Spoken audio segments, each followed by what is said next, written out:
লাউ চিংড়ি, বড়ি দিয়ে লাউ, মাছের মাথা দিয়ে লাউ, এসব তো হরদম খেয়েই থাকেন। আজ তৈরি করব আমি মটর ডালের বড়া দিয়ে লাউ। পুরনো রাঁধুনিদের কাছে এই রান্নাটা নতুন কিছু নয়, তবে নতুন রাঁধুনিদের জন্য রইল আমার এই রেসিপিটা।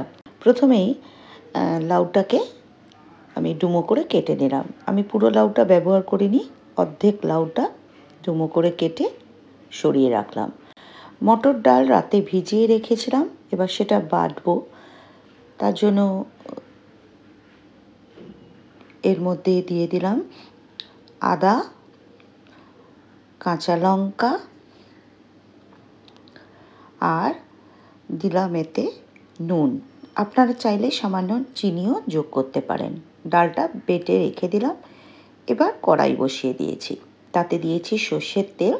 ছোট ছোট বড়ার মতো করে এই বাটা ডালের থেকে গড়ে নেব। আমি শুক্লা ব্যানার্জি, আবারও একটা নতুন রেসিপিতে আপনাদের সবাইকে স্বাগত।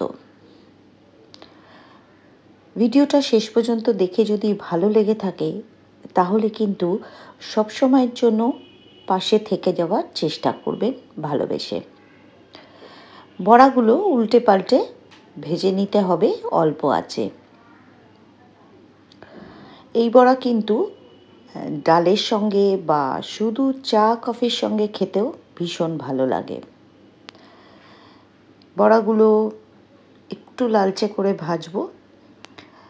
একসঙ্গে সব ডালটা দিলাম না, তাহলে বড়াগুলো ওলট পালট করতে অসুবিধা হবে।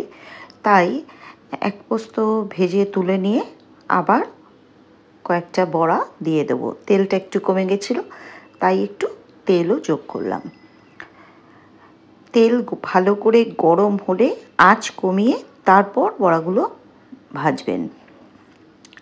চেষ্টা করবেন আঁচ কমিয়ে বাড়িয়ে বড়াগুলো ভাজার। বড়া ভেজে তুলে রেখে এবার কড়াইতে আবার একটু দিয়ে দিলাম সর্ষের তেল, কালো জিরে আর সর্ষে, দিলাম তেজপাতা আর শুকনো লঙ্কা ফোড়নে।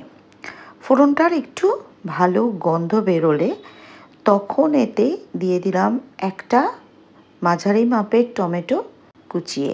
টমেটোটা যখন বেশ ভাজা হয়ে গেছে তখন এতে দিলাম ডুমো করে কেটে রাখা লাউ, হলুদ, নুন। লাউটা এক্ষেত্রে আপনারা কিছুটা ভাপিয়ে নিতে পারেন, আমি কিন্তু ভাপাইনি, আমি একবারেই রান্না করব। এই ফোড়ন আর নুন হলুদের সঙ্গে ভালো করে লাউটা মিশিয়ে দিলাম কাঁচা লঙ্কা, চাপা দিয়ে দিলাম। জল দেওয়ার প্রয়োজন নেই, দেখুন নিজে থেকেই লাউ অনেকটা জল ছেড়েছে, এতেই লাউটা সিদ্ধ হয়ে গেছে। এবার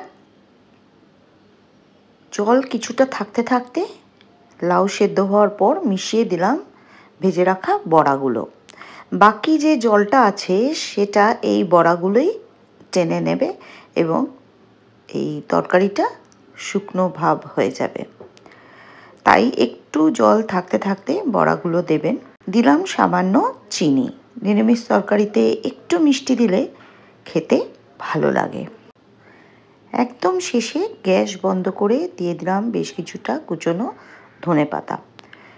ওপর নিচ একটু নাড়াচাড়া করে চাপা দিয়ে রাখলাম, তারপর পরিবেশন করতে হবে। এটা ভাত রুটি যে কোনো কিছুর সঙ্গেই খাওয়া যেতে পারে। আর যারা শেষ পর্যন্ত এই ভিডিওতে আমার সাথে থাকলেন তাদের জানাই অসংখ্য ধন্যবাদ।